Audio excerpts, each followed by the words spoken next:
Abantu baseNingizimu Afrika abakhe i-GNU, hhayi osopolitiki kanye namaqembu ezepolitiki, kusho umholi we-Democratic Alliance uJohn Steenhuisen. Ukuqokwa kwekhabhinethi entsha enamalungu asayine kuhulumeni wobumbano kuhlahla indlela yokuthi i-ANC ne-Democratic Alliance baqale ukuletha izidingo kubantu baseNingizimu Afrika, kusho umholi we-DA uJohn Steenhuisen ngomsombuluko.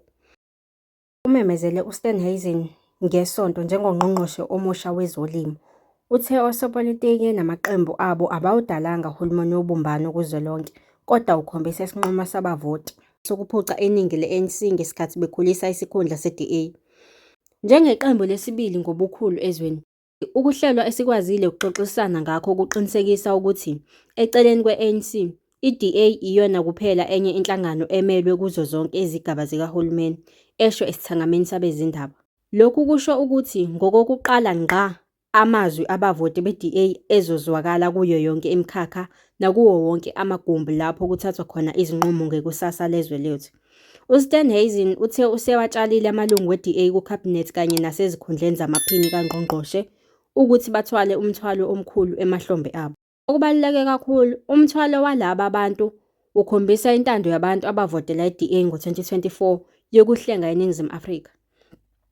Ikhabhinethi ememezelwe ngeSonto inamalungu e-ANC, Inkatha Freedom Party, Patriotic Alliance, Freedom Front Plus, Good Party, Al-Jama-ah kanye ne-United Democratic Movement. Isikhundla sikaSteenhuisen sezolimo sasingesinye sezikhundla eziyisithupha eziye ku-DA. Usotswebhu weqembu uSiviwe Gwarube uzoba ungqongqoshe wezemfundo, kanti usihlalo walo KwaZulu-Natal uJean McPherson uqokwe njengongqongqoshe wezemisebenzi yomphakathi.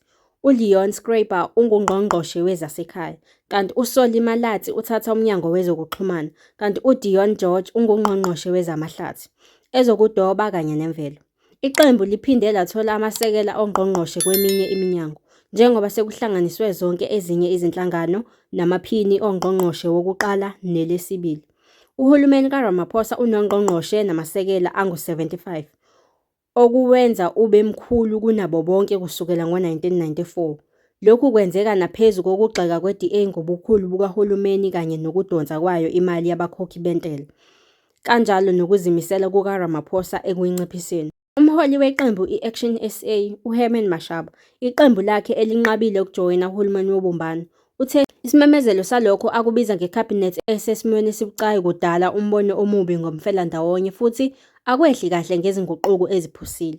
Ngokuphambene nokuzibophezela kukaMengameli Ramaphosa kanye ne-DA, ukuqokwa kongqongqoshe abangu-32 kanye namaphini angu-43 kukhombisa ukuthi uma befuna ukuhlomula, imigomo yabo iyashabalala ngokushesha, kusho uMashaba. USteenhuisen uthe ukuzibophezela kwe-DA wukwakha kabusha izikhungo zikahulumeni ezingaphansi kwayo futhi ihumushe umlando wayo obonisiwe ukubusa okuhle kanye nokulethwa kwezidingongqangi kuhulumeni womasipala nowezifundazwe kube uhulumeni kazwelonke, usho kanje.